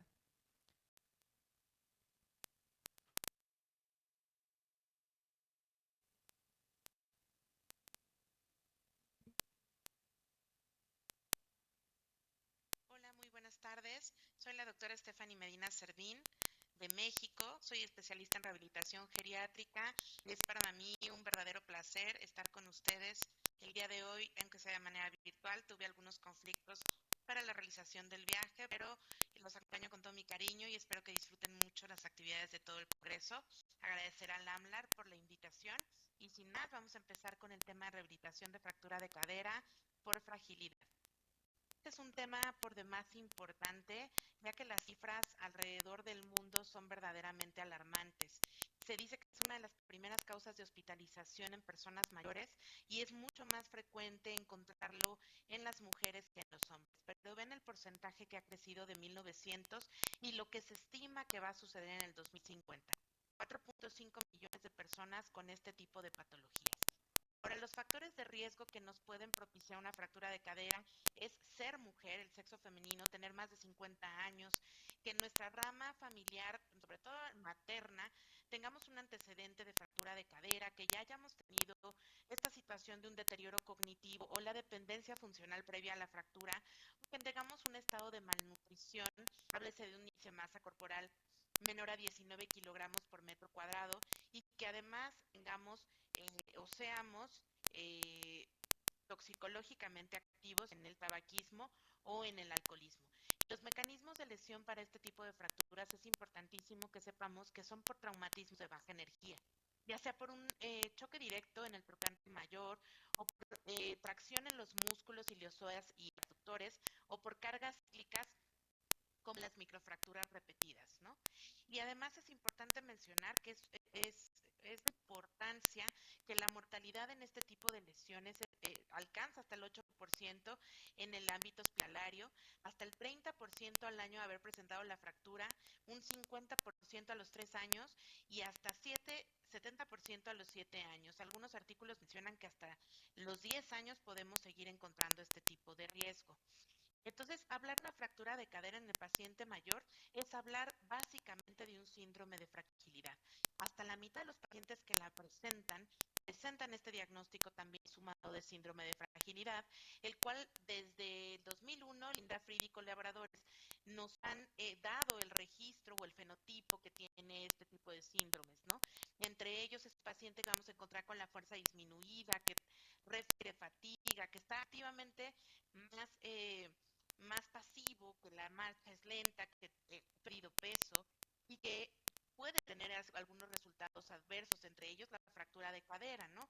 Pero también tiene caídas repetitivas, hospitalizaciones por algunas otras razones como enfermedades agudas y finalmente puede terminar en una discapacidad, institucionalización o en la muerte. Y entonces sería un error hablar de esta fractura de cadera como solo una patología ósea. Es realmente una enfermedad multifactorial porque requiere un manejo multidisciplinario, haciendo un trabajo de equipo con una comunicación muy estrecha. Y esto va a lograr aumentar la función, la independencia, la expectativa y la calidad de vida de los pacientes. Hay muchos artículos que refieren varios protagonistas en este trabajo en equipo. Sin embargo, los equipos ortogeriátricos básicos se componen de un ortopedista, de un rehabilitador y de un médico internista. Sin embargo, no hay que olvidar la importancia de todas las terapias, física, ocupacional, importantísima la terapia pulmonar y cognitiva, un psicólogo y los licenciados en nutrición, ¿no? Es importante también tomar en cuenta el aporte proteico y el aporte en vitamina D y algunos otros micronutrientes que aportan esta situación al hueso y al músculo. Entonces, definitivamente el éxito en el manejo depende del tratamiento quirúrgico. En realidad hay una ventana muy específica de 24 a 72 horas para evitar las complicaciones, disminuir la morbilidad y la mortalidad en este tipo de pacientes. Es importante decir que son pocos los casos que realmente no puedan operarse. Importante decir también que la edad no es un factor de riesgo y no es un factor que nos obligue a decidir que no se opere un paciente, ¿no? En realidad tiene que ver más con su estado metabólico, cardiovascular, que pongan en riesgo la vida al momento de la cirugía. Entonces, en rehabilitación en concreto tenemos tres objetivos muy particulares. Uno, la sobriedad del paciente. El segundo sería reiniciar la marcha cuanto antes. Y el tercero, recuperar o regresar al paciente al mayor nivel de función, al menos al que tenía previo a la fractura. Y entonces, en algún momento de esta estancia hospitalaria, tenemos que aplicar la valoración geriátrica integral. Este es un instrumento de suma importancia que completa tres funciones en concreto. Integra aspectos clínicos, psicológicos, mentales y sociales del paciente y eso nos otorga una visión clara de la cosa con la que nos estamos enfrentando en la situación clínica del paciente. Agiliza también el diagnóstico tanto de las patologías habituales como de los síndromes geriátricos y esto nos ayuda también a distribuir tareas y establecer objetivos bien claros para todos los protagonistas del equipo multidisciplinario. Ahora, la VGI, la valoración geriátrica integral, se compone de una historia clínica con su anamnesis, estudios de laboratorio e imagen, e instrumentos y pruebas y test que nos ayudan a corroborar o a descartar algunos diagnósticos. Para su estudio, su facilidad en el estudio y en la académica, yo divido a los módulos de rehabilitación en tres partes. La preoperatoria, la rehabilitación postoperatoria inmediata y la fase de regreso a la comunidad. Es importante decir que todas estas acciones que nosotros hagamos durante la estancia hospitalaria, ya sea con la movilización o con el trabajo en general multidisciplinario, van a ayudar a disminuir los días dentro del hospital. Entonces, es importante mencionar que la sedestación, la bipedestación y la marcha, si los retrasamos mucho, conduce a peores resultados a alta hospitalaria y regresos hospitalarios múltiples. Entonces, el manejo inicial consiste de estos 5 puntos. Tenemos que posicionar al paciente para evitar más complicaciones, entre ellas las úlceras por presión. Se tiene ya al inmovilizar la extremidad afectada, no hay que recurrir ya a la tracción, eso era en años anteriores. Podemos colocar una almohada por debajo de la extremidad afectada y el resto del cuerpo puede en realidad moverse. Incluso podemos llevar al paciente a hacer una palanca corta de flexión con la sedestación. Tenemos que descartar necesariamente algún otro tipo de lesiones, sobre todo en pacientes que tuvieron esta fractura de cadera por una caída. Tenemos que descartar que haya otro tipo de fracturas, como las fracturas de columna o algún traumatismo craneoencefálico. Tenemos que tomar en cuenta que este tipo de fracturas sangran mucho, entre 350 a 400 mililitros, por lo que tenemos que estar ya listos, preparados para hacer transfusiones en caso de que se tengan hemoglobinas menores a 8, perdón, ahí está mal la cifra, y tenemos que estar preparados para también hacer la reposición de electrolitos para tener al paciente estable. Tenemos que hacer también las medidas antitrombóticas con heparinas de bajo peso molecular, descartando siempre que haya alguna contraindicación para su uso y empezar con el uso también de medias de compresión. En este momento es importantísimo que inicie la valoración multidisciplinaria, sobre todo con la intervención de los médicos internistas o geriatras, para estabilizar al paciente y lo podemos meter a cirugía en el mejor estado posible. En cuanto a la rehabilitación, tenemos que empezar la movilización cuanto antes y tenemos que empezar también a hacer terapia respiratoria con incentivo. Y a aquellos pacientes que requieren de oxígeno, tratar de proporcionárselo. Tenemos que hacer también algunas medidas antidelirium para evitar que el paciente tenga este deterioro cognitivo por dolor o por la lesión per se o deshidratación que también puede presentarse. Se sugiere tener al paciente en áreas ventiladas, áreas iluminadas, que tenga sus auxiliares tanto auditivos como visuales y que tenga siempre esta idea de qué día es. Se sugiere que tengan también siempre compañía. 4 cosas que son súper importantes en la rehabilitación postoperatoria. Primero, definir el tipo de fractura que tuvo el paciente. ¿Fue intracapsular, fue extracapsular y el tipo de trazo? Porque de esto dependerá el manejo realizado por el cirujano ortopedista, quien decidirá finalmente si será una osteosíntesis, qué material de osteosíntesis colocar o si será un reemplazo articular. Tenemos que tomar en cuenta también si hubo alguna eventualidad durante la cirugía. hubo mucho sangrado, cómo está la calidad ósea, para ahí definir el tipo de tratamiento o las cargas que vamos a propiciar sobre esa extremidad alterada. El estado actual del paciente a la hora de iniciar la rehabilitación postoperatoria es importantísimo. Tenemos que tomar en cuenta cómo está su estado metabólico, cómo está la glicemia, cómo está la parte de los electrolitos, tienen una buena hidratación, parte cardiorrespiratoria, generaron alguna secuela, alguna trombosis, la parte cognitiva obedece indicaciones, requiere de una segunda persona para poder llevar a cabo las indicaciones. Ahora, hablando como tal del tipo de fracturas, recordar que existen fracturas intracapsulares y extracapsulares de forma muy genérica. Afortunadamente, en la mayor parte de ellas son las extracapsulares y entonces generalmente la cirugía realizada es la osteosíntesis. El cirujano definitivamente es quien decide qué tipo de material se ocuparía para la reparación quirúrgica de este tipo de fracturas, y en las intracapsulares se pone en riesgo la cabeza femoral y como tal la articulación, por lo que requerirán un reemplazo articular necesariamente, ¿no? Ahora, para la rehabilitación postoperatoria de aquellos pacientes que se manejaron con osteosíntesis, la movilización es precoz. Hay que tratar de llevarlos a sedestación. Esto tiene que suceder dentro de las primeras 24 horas. Si el paciente va a estar en decúbito lateral, se puede hacer siempre y cuando sea sobre el miembro sano y con un cojín abductor.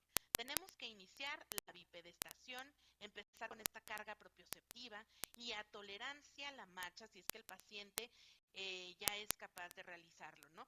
Inicialmente se puede utilizar las barras y posteriormente podemos progresar a la andadera. Quería yo enseñarles esta imagen para que vean que muchas veces tenemos que tener cuidado. La andadera está un poco inclinada hacia la parte de atrás, el paciente se está recargando en ella y sabemos que este es un material realmente de aluminio, no aguanta el peso del paciente, el paciente tiene una flexión del tronco, además tiene unos zapatos que son incorrectos, entonces todas estas cosas son las que tenemos que revisar, que son factores para caer en el hospital. Entonces, cuando ya tenemos una rehabilitación postoperatoria inmediata, tenemos que fijarnos en otro tipo de cosas. Iniciar el fortalecimiento con algunos músculos en isotónicos o isométricos, dependiendo, y tenemos que empezar a fijarnos en el edema distal. El bombeo del músculo cuando empezamos a hacer el fortalecimiento, pues es básicamente lo que se hace en los ejercicios de Burger-Allen, ¿no? Tenemos que evitar que el paciente pase periodos prolongados en inactividad y si es necesario, empezar a ver si se puede dar un masaje a la cicatriz. Y en el caso de que todavía no se cuente con una, empezar a ver el cierre de la herida. Va a ser por primera intención cómo está sucediendo el cierre de la herida, ¿no? Sobre todo en aquellos pacientes que sean diabéticos y que cueste mucho más el cierre de la herida. Tenemos que empezar a hacer la movilización activo-asistida a la extremidad que en su momento fue afectada y libre para el resto del cuerpo y continuar con la carga. Tenemos que empezar a enseñarle al paciente el uso de andadera o verificar el estado o la condición de la andadera en aquellos que ya eran usuarios. Las gomas muchas veces se desgastan, la empuñadura a veces está rota, entonces tenemos que fijarnos en todos estos aspectos. Para un paciente a quien se le hizo la artroplastía hay dos puntos específicamente a tratar. El riesgo de la luxación y el aumento que se tiene que hacer para que el paciente cuanto antes alcance su nivel de actividad y marcha que tenía por lo menos previo a la lesión. Esto se tiene que realizar mediante la reeducación de la marcha, mejorando o promoviendo los arcos de movilidad y fortaleciendo los músculos que antes eran llamados músculos del core, tanto los glúteos como los erectores de columna y el cuádriceps. Entonces, hay pacientes en donde la intervención quirúrgica fue en el glúteo medio. Estos pacientes quedan con una marcha en Trendelenburg. Hay que tener muchísimo cuidado porque es complicada, se tardan un poquito más en sanar aquellos pacientes que tuvieron una intervención a nivel de glúteo medio. Hay que tener cuidado con los cuidados posturales. Recordar que aunque algunas prótesis ya son más modernas y generalmente ya no tiene este tipo de luxaciones por los cuidados posturales, no sabemos, en el caso de pacientes que no vimos o no estuvimos en estrecha comunicación con el cirujano, no sabemos qué tipo de prótesis se colocó, por lo que hay que tener estos cuidados posturales de no llevar el pie siempre a rotación externa, no cruzar con rotación interna, no llevar al paciente una flexión mayor a 90 grados, ya sea en la sedestación, en alguna silla baja, en el baño. Entonces, cuando ya estamos en la parte de la rehabilitación comunitaria, hay estos 5 puntos que más o menos a las 2 semanas tenemos que estar revisando en el paciente. ¿Cómo está el dolor con una escala verbal? ¿Cómo está la fuerza extensora de la rodilla y los arcos de extensión de rodilla? Porque esto nos marca la función en el paciente y cómo va a ir su progresión. ¿Cómo está su actividad? cómo está el riesgo de caídas y cómo va con su velocidad de la marcha.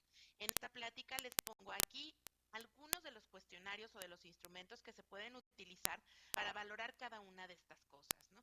Y realmente se pueden hacer tan complicadas como utilizar un sistema isocinético, como tan fácil como utilizar un examen manual muscular, ¿no? Y hay que tener en cuenta 4 puntos que son muy importantes en nuestros pacientes: las caídas, la osteoporosis, la sarcopenia y la fragilidad.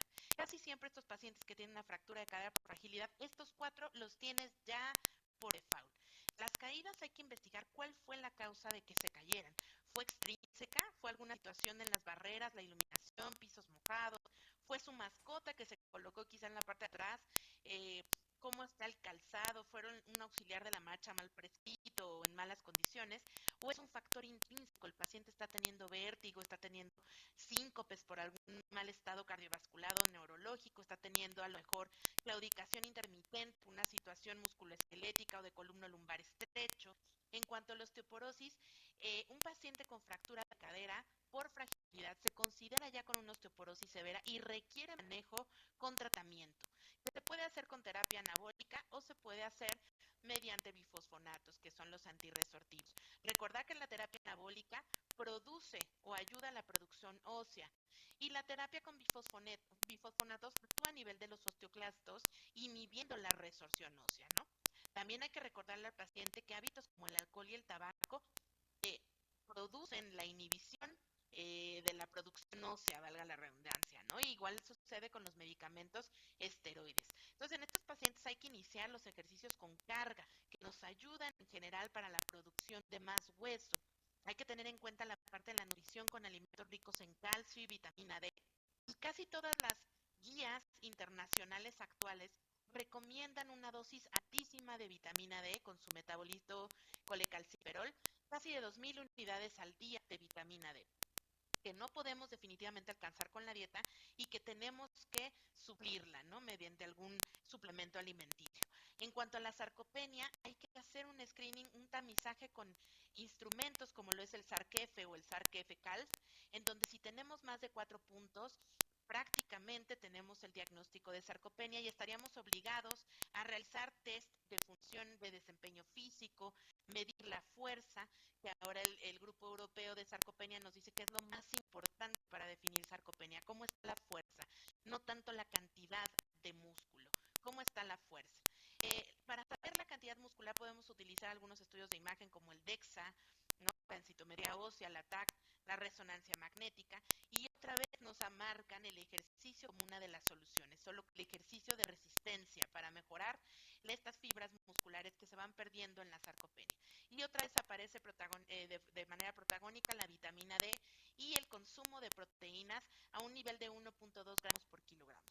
Y en cuanto a fragilidad, yo siempre les digo que fragilidad es la madre de todos los síndromes geriátricos, porque es un compendio de todos estos otros síndromes. Es una pérdida de la capacidad funcional del paciente para enfrentarse con algunos efectos o con algunos riesgos, ¿no? Como tal, factores externos. Entonces tenemos que aplicar escalas como el FAIL, en donde más de 3 puntos nos sugiere que el paciente tiene fragilidad. Ahora, la buena noticia es que la fragilidad es reversible, siempre y cuando sea tomada a tiempo por el parte del equipo multidisciplinario. Y otra vez aparece el ejercicio multicomponente como un protagónico en su manejo, así como la nutrición. Y hablar del ejercicio multicomponente es hablar de las intervenciones que nos ayudan a prevenir tanto la discapacidad como la morbilidad y la muerte. Uno de las guías del ejercicio multicomponente, los programas más importantes que se han narrado en la literatura, definitivamente es el BB-FRAIL, el cual tiene muchísimos estudios que comprueban su beneficio, sobre todo en síndromes como la fragilidad. El ejercicio multicomponente es un ejercicio que se compone de ejercicios de fuerza y resistencia, de flexibilidad, de equilibrio y de cardiovascular, de manera tal que nos ayude a hacer ejercicio bien preciso de forma integral. Entonces, como conclusiones para esta plática, yo quiero dejar estos 3 puntos muy claros. Existen casi todos los factores, son prevenibles para evitar una fractura de cadera, excepto, por supuesto, el sexo y los antecedentes familiares, ¿no? El tratamiento, en la mayor parte de las veces, es quirúrgico y que la edad no es uno de los factores de decisión para que el paciente se opere o no, excepto en aquellos casos en donde la cirugía imponga un verdadero riesgo real y evidenciado, y que la fractura de cadera es un síndrome geriátrico multiorgánico, no solamente una enfermedad ósea, por lo que requiere la intervención de todo un equipo multidisciplinario que ojalá pudiera formarse en cada una de las sedes de atención en la que nosotros prestamos servicios. Y sin más, pues yo le agradezco muchísimo a la AMLAR y a todos ustedes por su atención.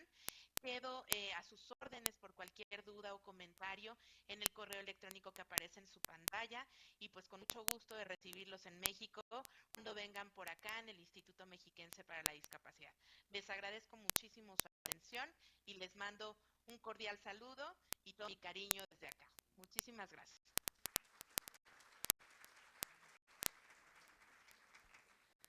Muchas gracias.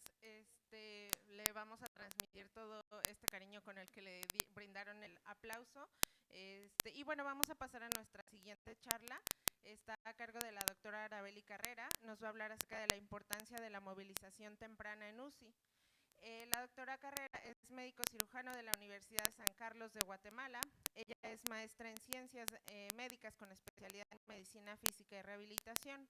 Cuenta con diplomados en rehabilitación de columna, dolor, biomecánica y rehabilitación deportiva. Actualmente es jefe de rehabilitación en la unidad de cuidados intensivos, encargada de la clínica de rehabilitación oncológica del Hospital Roosevelt, y tiene su práctica privada. Sabemos que es ponente en congresos nacionales e internacionales. Y bueno, ella es miembro de la Asociación Guatemalteca de Medicina Física y Rehabilitación, del Colegio Mexicano de Electrodiagnóstico y Rehabilitación, y forma parte de la comisión directiva de AMLAR.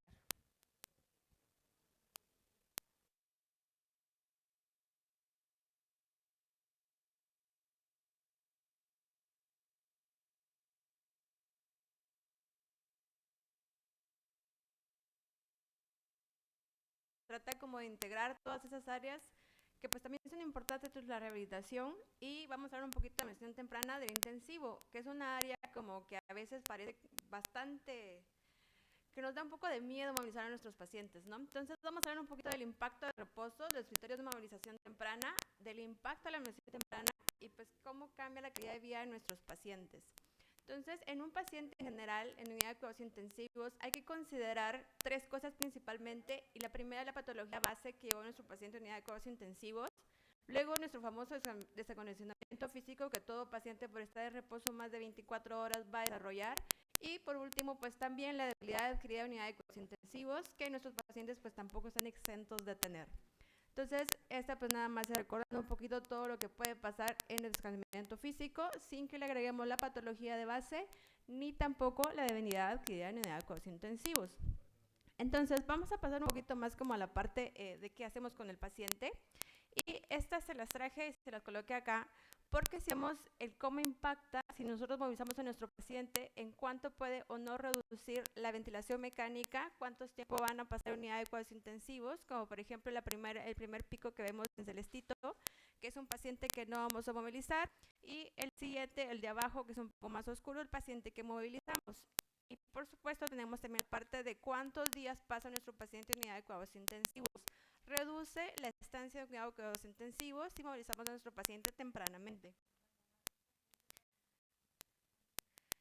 Otra parte importante que en algún momento hemos escuchado o hemos hablado es la mortalidad de nuestro paciente al egresar de unidad de cuidados intensivos, aún 5 años después de egresar, sigue siendo alta, lo cual puede reducir si nosotros trabajamos con un paciente que vamos a considerar una ganancia de fuerza muscular que puede ser mayor a 55, si hablamos de un MRC, y o menor o igual a 55, en donde vemos según la gráfica que si nuestro paciente pues tenía una mejor punteo al egreso, o es decir, unidad de cuidados intensivos aún, va a tener una esperanza de vida mayor a un paciente que tenía un puntaje menor.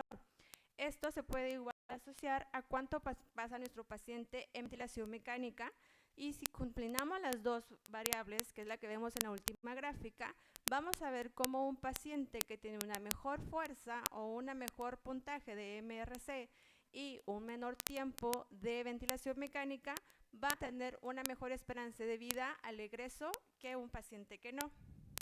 Entonces, luego hablando un poquito, pasemos a la parte del impacto de una inmovilización en unidad de cuidados intensivos.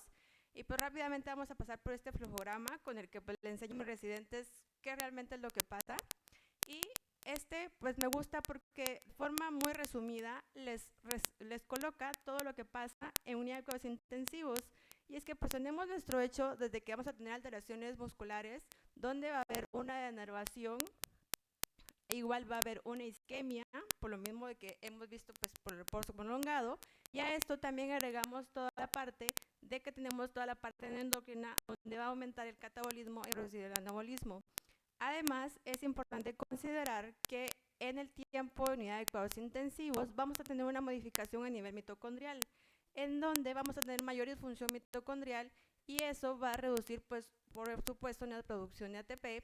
Y seguimos nuestro gráfico acá, en donde esto va a hacer que nuestras uniones neuromusculares se vean afectadas.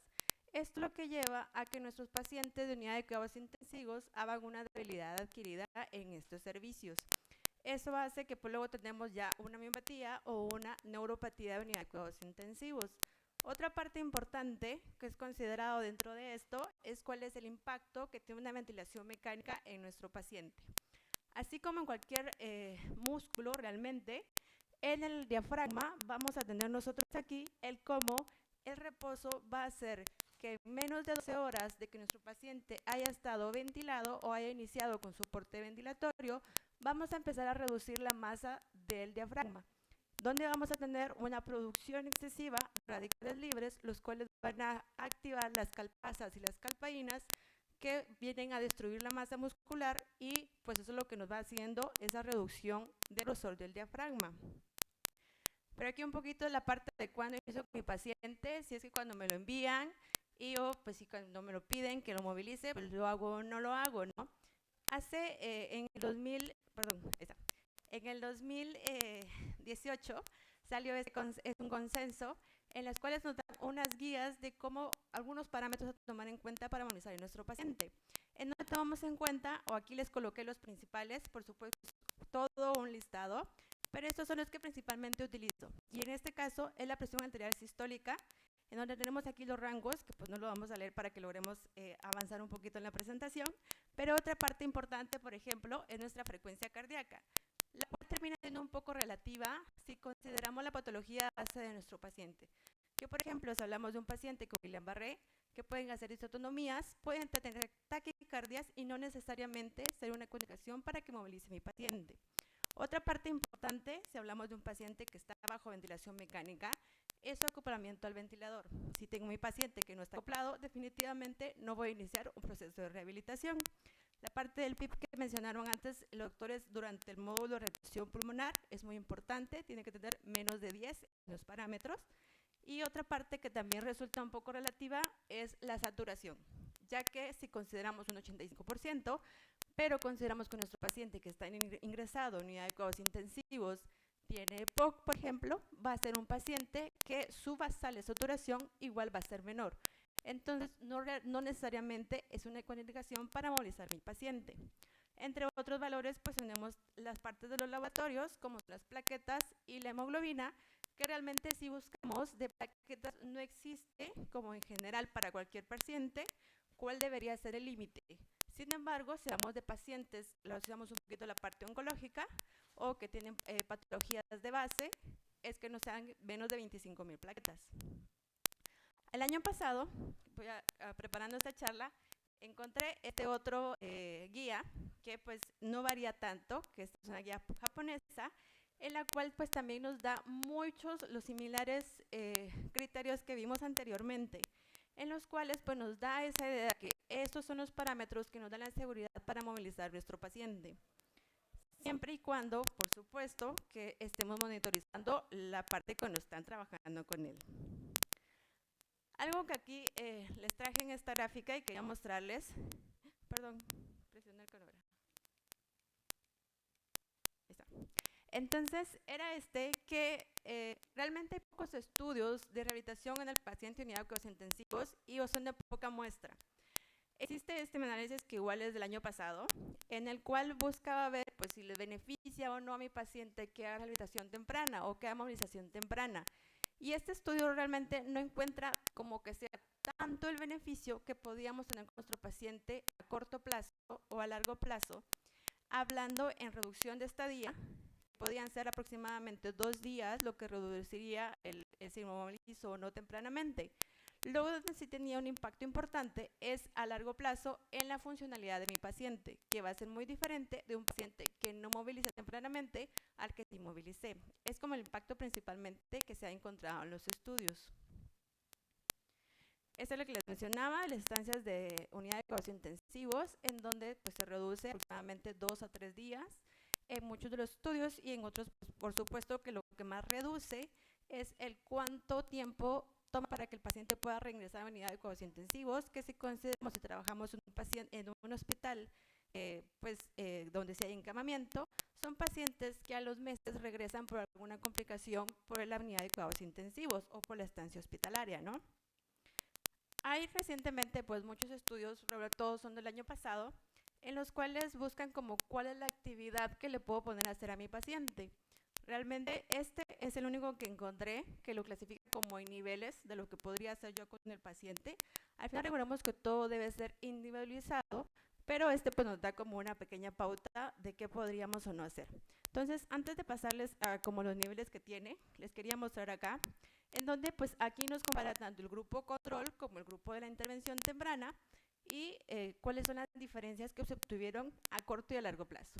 Considerando que en este grupo de pacientes encontraron que el grupo pasó más tiempo, por ejemplo, que recibía la movilización temprana, pasó más tiempo hospitalizado, pero a largo plazo, o sea, al regresar, tuvo una funcionalidad o fue independiente mucho más rápido que el paciente que no lo recibió. Entonces es como un poquito de cómo invertimos los recursos al final en nuestros sistemas de salud.